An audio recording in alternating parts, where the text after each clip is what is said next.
Welcome to the Being Curious Show. I'm Brian Mariani, founder of No Shift Own. And I'm Kelly Wagner, publisher of Edge Magazine. Our show is about curiously connecting teachers and seekers on a wide range of topics in a safe space. Few topics will be off limits, and we have some amazing guests to share with you. Our intention is that our conversations will spark your own curiosity to create a life that lights you up and inspires you to be kind, thoughtful, open-minded to yourself and others. We are on AM 950, Sundays at 2 p.m. and all podcast platforms. So, Brian, what are you curious about today? Okay, here we go. Whoop, whoop. We got a great interview today. We're so excited to have Dr. Robin Rose. But before we jump in, because we want to spend all of our time with you, we just want to say for everyone out there who's listening, please do go and rate us on your podcast, wherever you listen to it. Give us some comments. Give us your feedback. We want to know what you like, what you don't like. Ultimately, we're just so very grateful. Brian, I think we've gone from 3 listeners to 5 listeners. Like we're we like, 5? Yeah, I think we might have 5 now.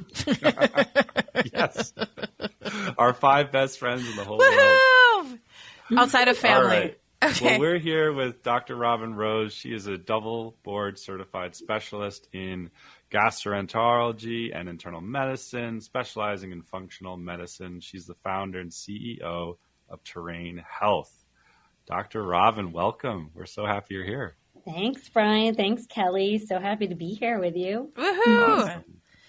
Woohoo! Well, we always like to start out with a question that hopefully sparks some flowing conversation that provides lots of value for everyone who's tuning in. And that is that you are Dr. Robin Rose today, but at some point you were just a kid trying to figure things out, make friends, have experiences. And we love asking, like, if you could remember that first moment where you started getting curious around what ultimately you do professionally today. We'd love to hear that story. Please tell us. So, okay, I'll tell you a quick story. So I was obsessed with animals when I was really young, obsessed.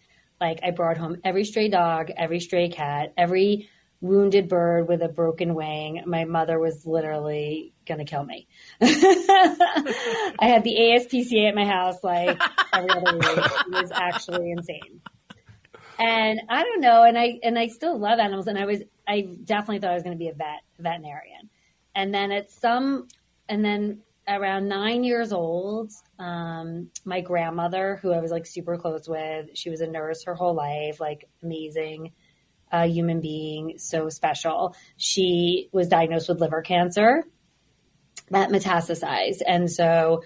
We didn't have a lot of money growing up. My grandparents had moved to Florida. We lived in New York.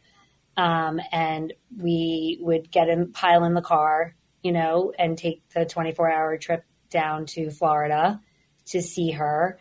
And I just remember really trying to help her, like with all of her therapy and all, like just trying so hard to get her better. And I felt like when we were there, I would actually see her improve.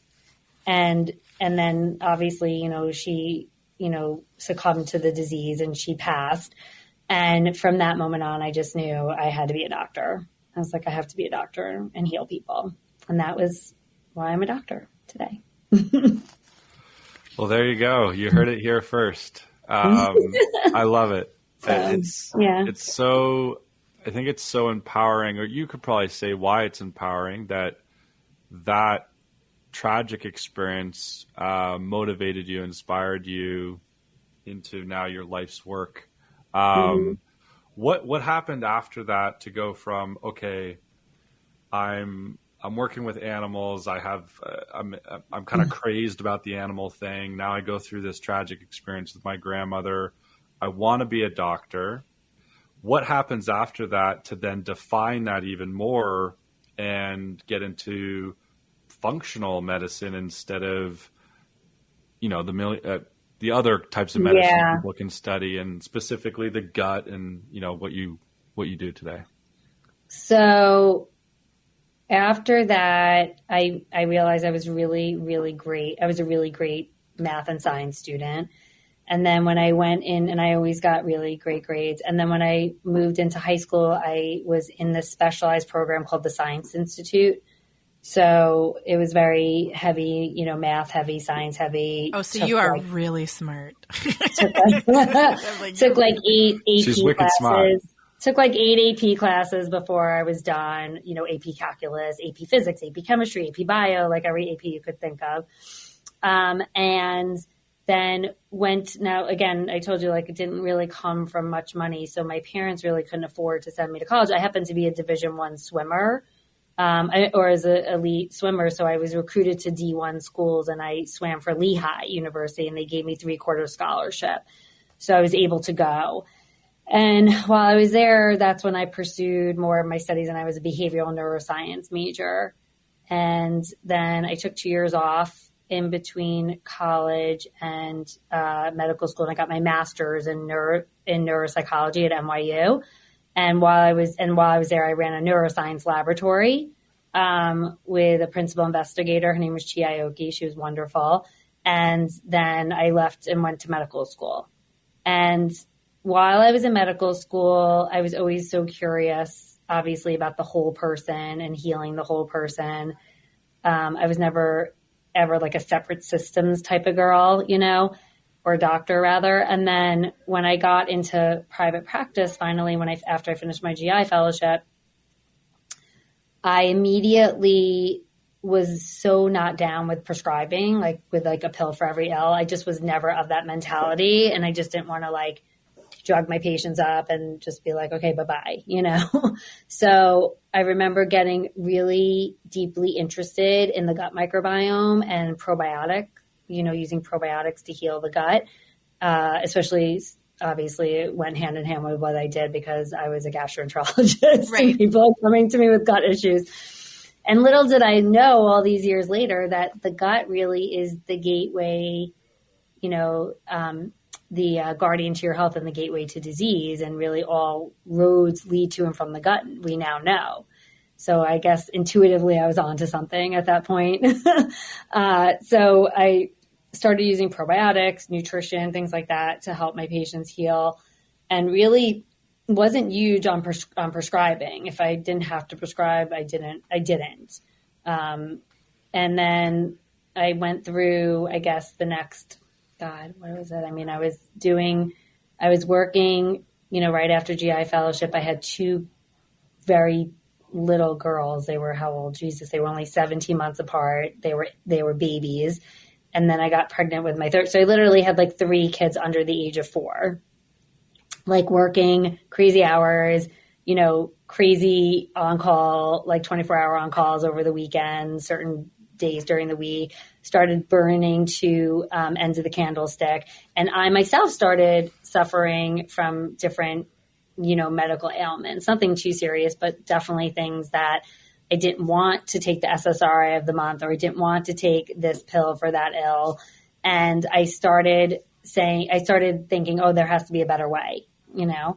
And so I started getting my hands on anything I could when it came to like nutrition, nutritional science, things that we are not taught in medical school, and reading all of these very well-known, brilliant doctors, their books on functional nutritional science.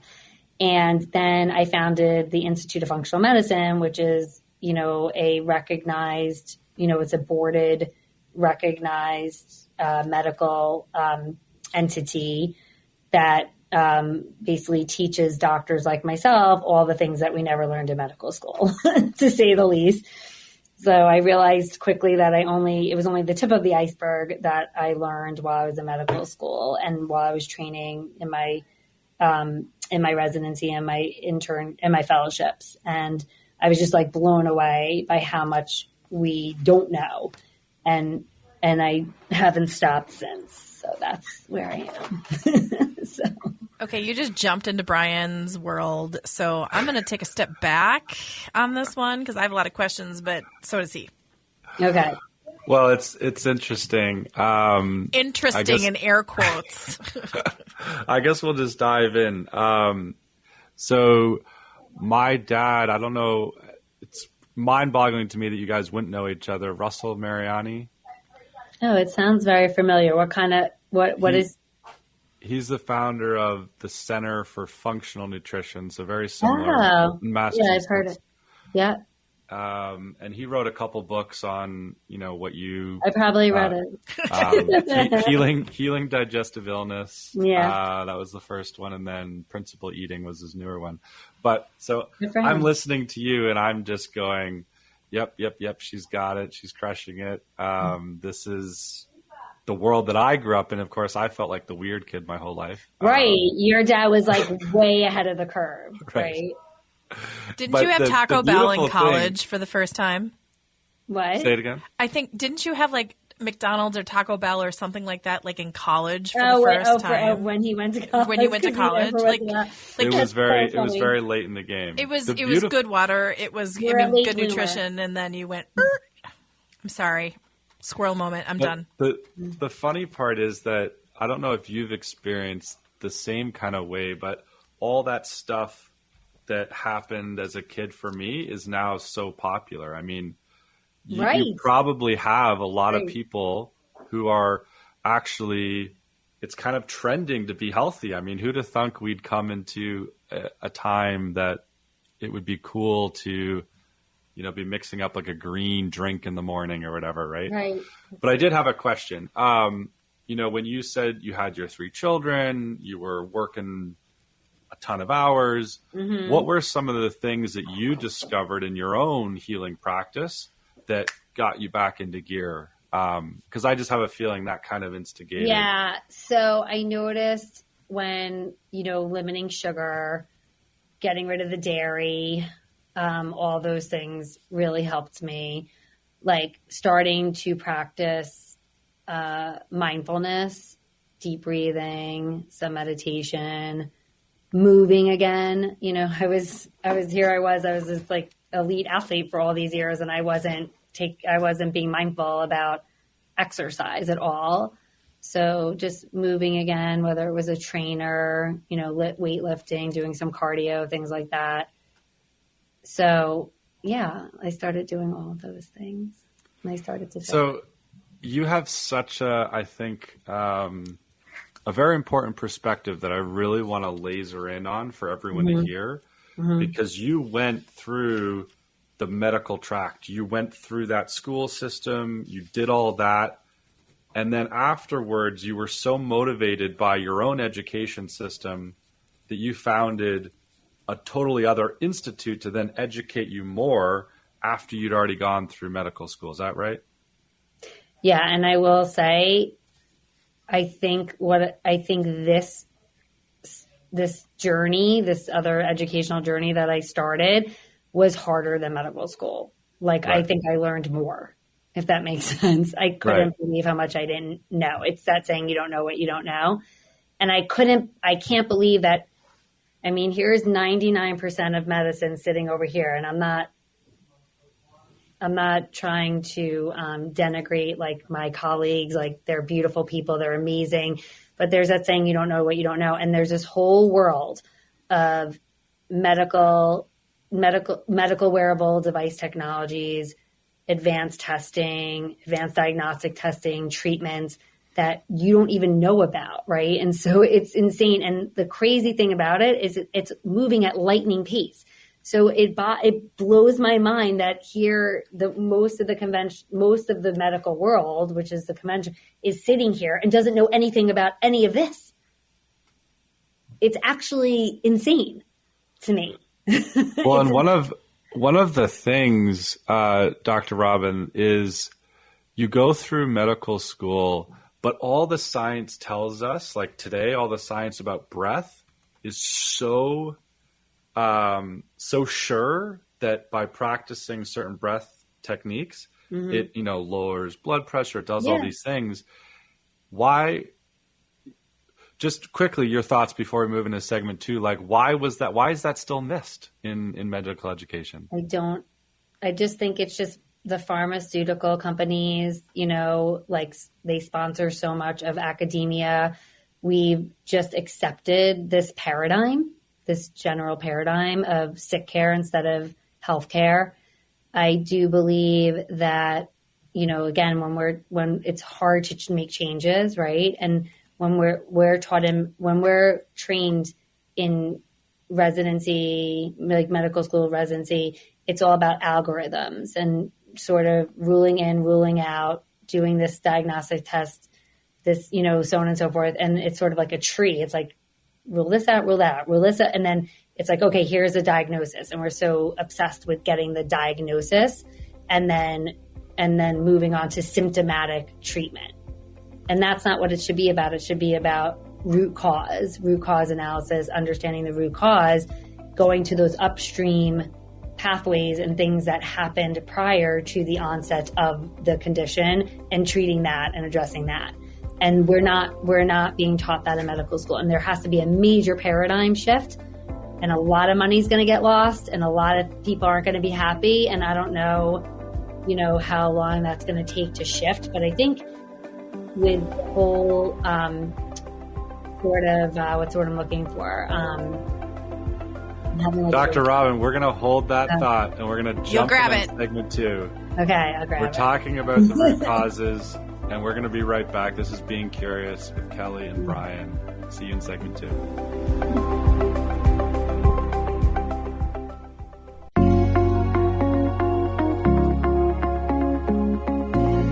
Welcome back, everybody. It is Kelly and Brian and Kelly Being Curious with Dr. Robin Rose.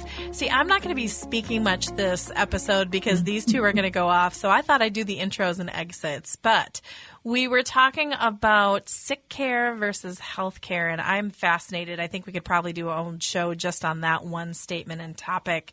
So you two, the floor is yours. Go for it. Yeah, so Dr. Robin, you were going into this very unique perspective that you have, because I sense that a lot of people who end up as like a functional medicine doctor or somewhere along those lines, they kind of take that road maybe from the beginning, whereas you went through the whole system that doctors do and did all that at a very professional, very, very elite, high level. And then you jumped over and you said, there's an entire world of education out here that is really pulling me. And the more that you got into it, the more you learned and the more you said, there's actually more over here for me to understand because I can actually really impact lives. And yes, there's a lot of use and there's a lot of value over here. I'm glad that I went through that. But this is where the healing is. And you mentioned this phrase, sick care versus healthcare. So just kind of continue to kind of set those foundational learnings that you now have based on those two systems. Yeah. So no, there's so much of an emphasis placed on symptomatic management, sick care. You know, we in this country in particularly, we wait for the crisis to occur rather than averting it altogether. So there's not much emphasis placed on proactive management and really even understanding the individual, right? Like really understanding each person, what they look like at a biochemical and cellular level, right? We all have our own unique, you know, blueprint, like our own unique microbial blueprint, our own unique cellular blueprint. And so to really throw everybody in, you know, to one sort of bubble and be like, well, everyone's going to take this medication. Everyone's going to take, like, that's why people don't feel good on medication. That's why people don't, right? Because they're not, it's not necessarily meant for them or meant to treat them because they don't fit that blueprint that might have been necessary to respond well to that medicine, right? And I always say to everybody, you don't have a Prozac deficiency, right? Like that's not the issue when you have anxiety and depression. There's something going on that's causing you to feel this way. And like, well, you have to get to the root of it, right? And the same thing, like with any of these chronic diseases, the point is that all the medication we take, even for diabetes, it's not curing you, it's band-aiding it. Like if there was like none of these are curing anything. right? But you have the power to like turn your good genes on and your bad genes off, or tone them up and tone them down. And so changing, giving yourself advanced supplementation to support you, right? I always say you can't out supplement or out prescribe lifestyle. And then pairing that with the unique lifestyle shifts that you need to do, right? That are tailored to you, who you are as a person, can really make great strides in your health and changing your health, and basically what I call health span, years lived without disease, or quality years lived, right? Like we live longer, sicker, not healthier. Right. Well, and there's, you just touched on, I think, one of the most important shifts that I think is really possible more today than ever before, because information is so much more accessible. It doesn't mean it's good information, but just information in general. But really keying into a very distinct paradigm of educating people that their body and their system actually has the power to heal, and empowering that instead of giving that power away to a drug. And I think like we could take a very simple example, like I think you mentioned depression or something, but even more simple, a headache. Mm-hmm. Why has our system been, I have a headache, something is wrong with me, let me go take a pill to fix that? Instead of, I would say the right question would be, why are you getting I have a headache, why do I have a headache? Mm-hmm. Right? And right. Empowering myself and my own body to resolve that issue. Yeah. I mean, that's just the way we've all been taught, and that's the existing system. And listen, unfortunately, medicine is what it is. I mean, I was practicing McMedicine, 30 patients, like literally 30 patients, a revolving door every day in and out of my office. I became a doctor to connect with people, to heal people. That is out the window. Nobody's connecting. Doctors have such high suicide rates, depression rates, anxiety, because they're so burnt, right? It's just this wheel, this like Ferris, like going round and round and round, like a hamster wheel, and you can't ever catch your breath or keep up.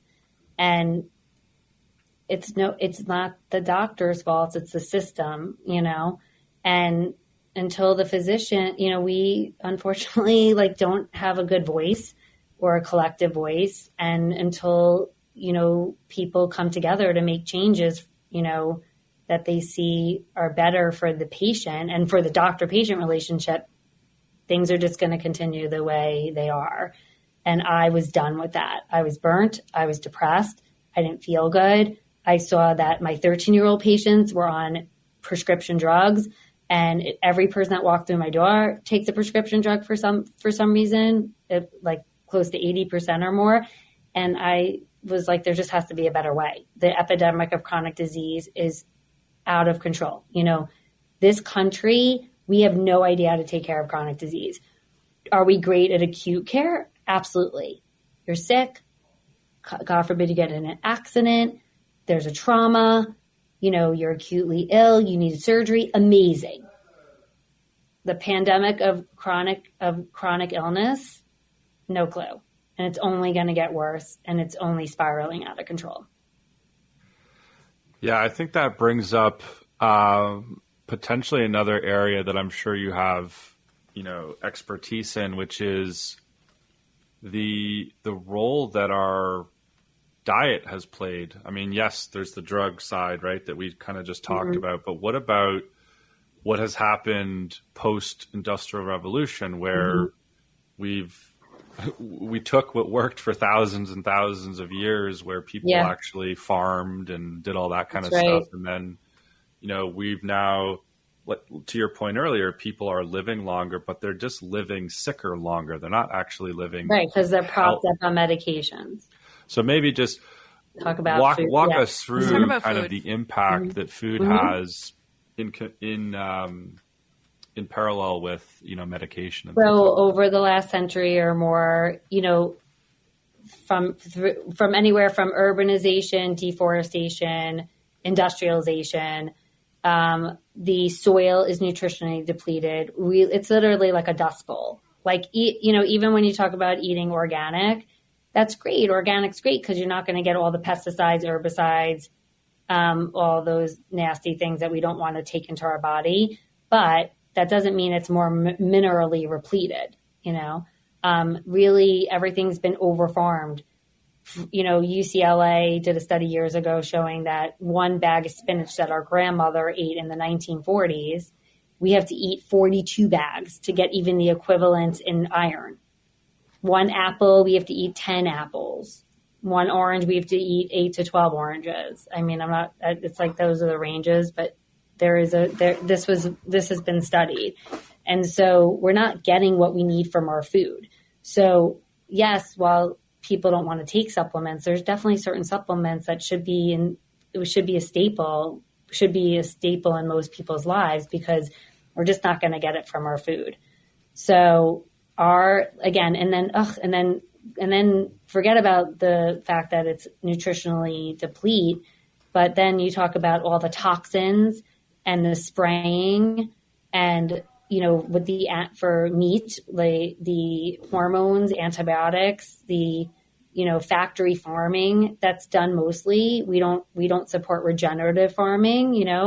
If you're going to put meat in your body, it should be grass fed, grass finished. These animals should be, basically grazing from the minute that they're born, and that doesn't happen in this country. Plus Roundup that's in our wheat, glyphosate. The list goes on and on. These things are actually outlawed in Europe. I mean, I have patients that I see for years.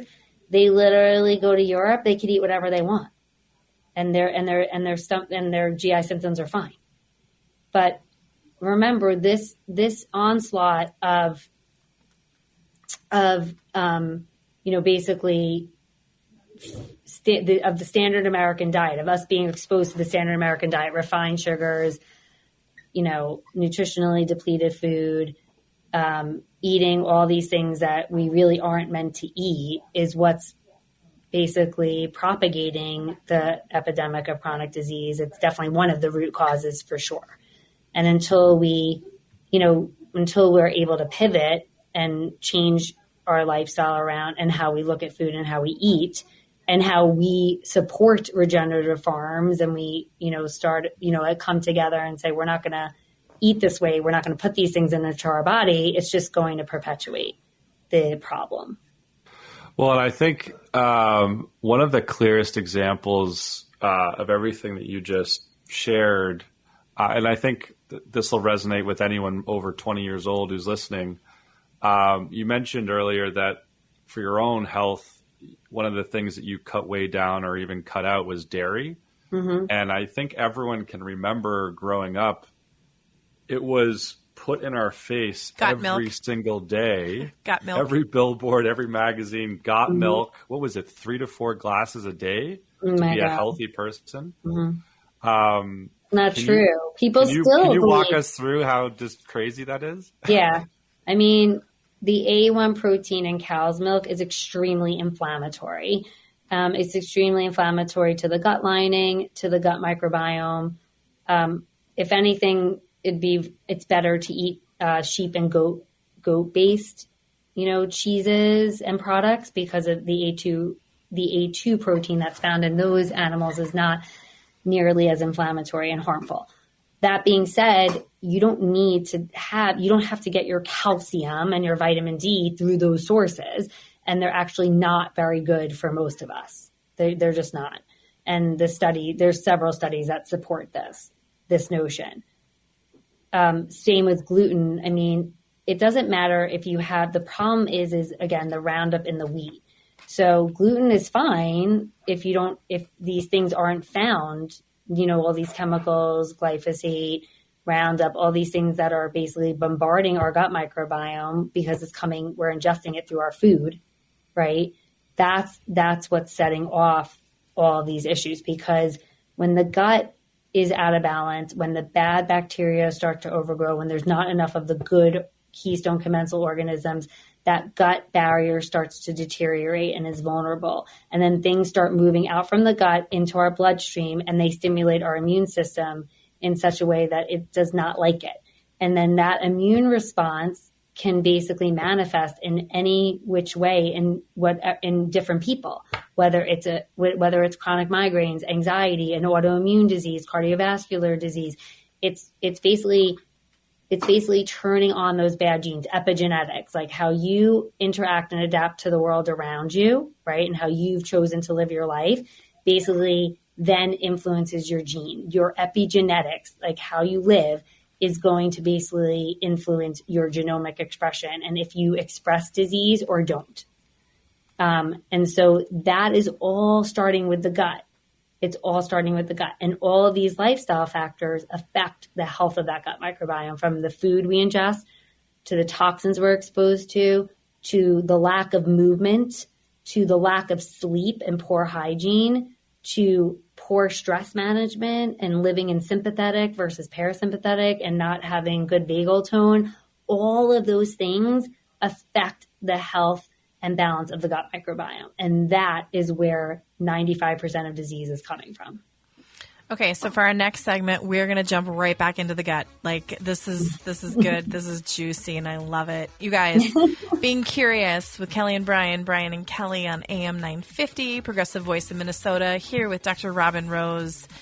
Oh my gosh, you guys, next segment's going to be great. Stay tuned.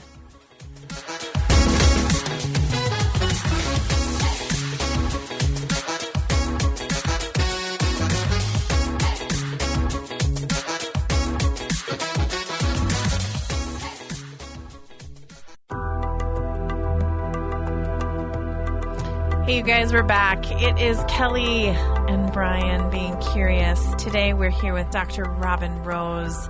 We're talking about the gut. Gosh, you guys, the gut is so important, and gut health is as well. I'm basically the tour guide in this one. This is a definite interview that Brian is doing a beautiful job with. And again, I'm the colorful tour guide. But I'm very curious about gut and gut health because it's been something that I've been working on. So my one question is, and we can get there, but how can we not only maintain good gut health, but heal gut health? Because I know leaky gut is an issue. I think there's a lot that we could probably do a show just on leaky gut. Again, say that 10 times. Oh my goodness. Right? Okay, you guys, just talk to us, because I think Dr. Robin is one of the leading. I mean, you love the gut. You're like into the gut. Like, you are just, you know so much about the gut that it's just like you're a go-to person on the gut. And I'm so blessed to share you and your knowledge and with our community, because it's so important. And okay, I'm done. Thank you. Thanks, for it, you guys. Kelly. Yeah. Honey. All right. Yeah, so let's spend some time in segment 3. We've talked about kind of all the negative aspects of what's going on around medication and education and our food and our soil and all that. But I promise you, everybody, there's a good ending to this story. And I know Dr. Robin has many, many of those answers. So to Kelly's point, just talk us through how, I don't want to use the word magical, but I mean, our bodies are, I mean, they are magical, right? They're a they miracle. are. So what are those things, those practices, those ingredients that you've discovered throughout your career where you've just seen have the greatest impact, giving our bodies those that extra fuel to be magical? What does that look like? Well, I always say food first, right? So yeah, you can, like, again, you can supplement, you could do whatever you want, but if you're not feeding the gut microbiome the right foods, then they're not going to thrive and survive, those good, friendly, commensal bacteria. So I always say you want to build your plate all the colors of the rainbow in those vegetables, your salad, all that thing. That should be the bulk of your plate. If you want to have a grain, that's fine. No big deal. Like quinoa, brown rice, a little bit of that, no big deal. But the smaller part of your plate should be the animal protein or the fish or what have you. Okay. The bigger part, like 60% or so, should be at least all those things that we discussed, because you have to, again, keep feeding the microbiome. Now, let me explain why. So the gut microbiome, from an evolutionary standpoint, prefers this type of energy utilization called saccharolytic fermentation. That's how the bacteria make these amazing metabolites that we need to keep our gut lining intact and to also promote health and balance in the gut microbiome. Okay. And all of those metabolites also play a huge role in our overall health when it comes to our immune health, metabolic health, so on and so forth. Okay. So basically those bacteria prefer the complex carbohydrates, resistant starches, fiber. That is what drives saccharolytic fermentation, which is basically all those things that I said. That's how they utilize that energy production. Okay. You have to be eating those types of food. Way back when we were like hunter gatherers, like we just like picked and ate like this plant, this berry, this, whatever was around us. And that's why we were very plant-based and plant-centric, right? And then evolutionarily, what developed as a backup system was proteolytic fermentation, which is the breakdown of protein, because if there was a drought, right, and everything died, then we'd have to game for food, right? And that's where the protein part came in, correct? So then our bacteria had to learn how to utilize that digested food for energy, correct? So that's what proteolytic fermentation is. And while everything in the gut is all about the Goldilocks rule, like just the right amount of everything, right? You basically, the byproduct, I hate saying, I know I'm saying, I'm trying not to say, but the byproducts of that protein breakdown is, if it's too much, it's very, very toxic to the gut lining and to the gut microbiome. So what happens is when people are not being mindful about getting all of these colors of the rainbow in their vegetables and their salad and eating all these fibrous foods and all these things throughout the day, you're not feeding your gut microbiome what it needs for that energy production to produce these other byproducts that are so important for our health. And then instead, you're switching them to proteolytic fermentation, and then they're just breaking down all this protein all the time, which is causing these other byproducts to be produced that are super inflammatory when there's too much of it. So actually, people that don't have any of that stuff in their diet, they are very inflamed. Like biomarkers usually show that their cardiovascular risk biomarkers are super high. Other inflammatory markers, like showing how their body is handling inflammation, they are pretty abnormal in most patients. I'm not saying everyone, but the vast majority of people. And that's why you have to shift and learn to eat this way. Yeah, it's it's an empowering paradigm to say it's my responsibility to choose my plate, to eat certain foods, and they make a difference. And I think there's such a gap in a lot of people's understanding where if they get to a point where their microbiome isn't healthy and, your gut isn't processing and toxins are leaking out, that can be one of the factors to anxiety or depression. And I don't think people... Yeah, leaky gut, leaky brain, Brian. Right.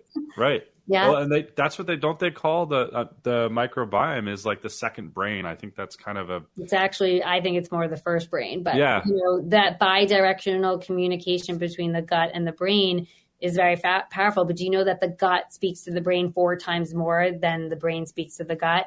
And this is all via the vagus nerve and other exosomes and other things that happen. But the bottom line is that the vast majority of your neurotransmitters, all of these other things are happening in the gut.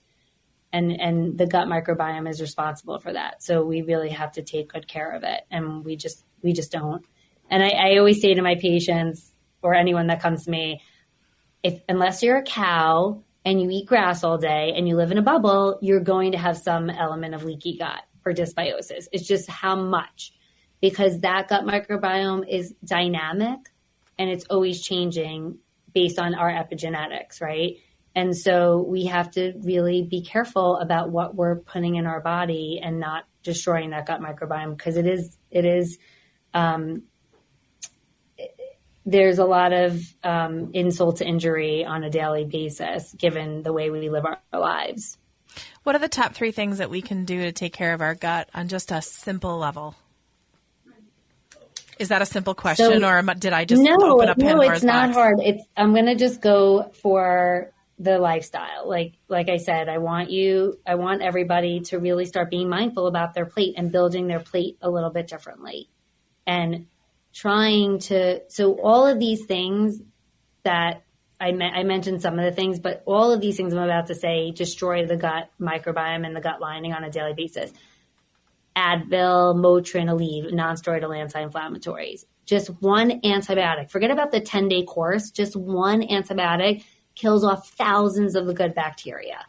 The tap water we drink, the alcohol we take in, the toxins that we swallow, that we breathe in and swallow, the refined sugars, right? The standard American diet, processed foods, or, all these seed oils, they're so bad for us. That's the vegetable oils. Like they're so terrible for the gut microbiome.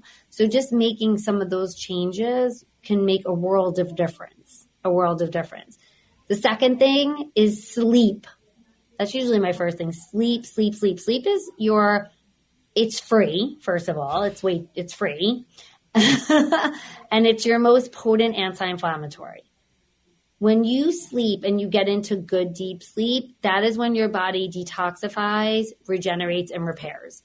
You cannot heal if you're not sleeping and if you're not getting good quality sleep. Your body just can't. I can throw whatever I want. I can make you eat however you want. You're not going to heal. So you have to sleep. And so you have to start taking responsibility for putting your computer down or your phone down before you go to bed, so that your body's not bombarded with the blue light, or at least get glasses that have blue blockers in them, or wear blue blockers if you have to do some stuff before you go to sleep. And getting into that circadian rhythm that your body needs, because your circadian rhythm is very in line with your gut microbiome circadian rhythm. So when that's distorted, that's affecting the health of your gut microbiome. Plus, when you don't sleep, think about it, all you crave is sugar. Like you just want to eat garbage, right? And when you don't sleep, guess what? You're not motivated either to work out, to eat well, to move, it's just like a vicious cycle. So that's my number 2. And number 3 is moving. Like just move your body, like get up and move. I don't care what it is that you do, move. Because if you're not moving, guess what? You're not eliminating. You're not moving things out. You're not moving all that garbage out that your body's not absorbing, that it does, right? And so then that adds fuel to the fire, more leaky gut, more garbage moving out of your gut lumen into your bloodstream. We need to move those things out. Really important for our health. So Dr. Robin, you just so clearly laid out the plan for everyone to be healthy.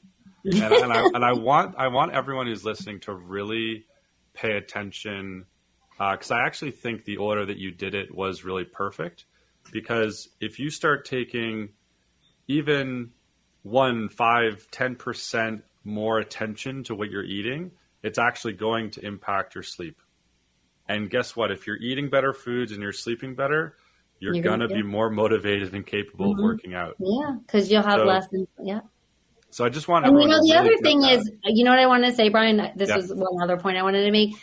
We weren't meant, this is another thing. We are not meant, human beings are not meant to eat 15 hours throughout the day. We weren't. We're meant to be in fasting states. We're meant to, eat something, not eat for hours. So, because that's from an evolutionary standpoint, that's what our gut microbiome needs and wants, right? And so when you're grazing and you're eating and then you're eating late night snacks, and that's also screwing with your circadian rhythms, with your heart rate variability, with how well you sleep, how well you get into deep sleep. So it's all just like one vicious cycle, you know?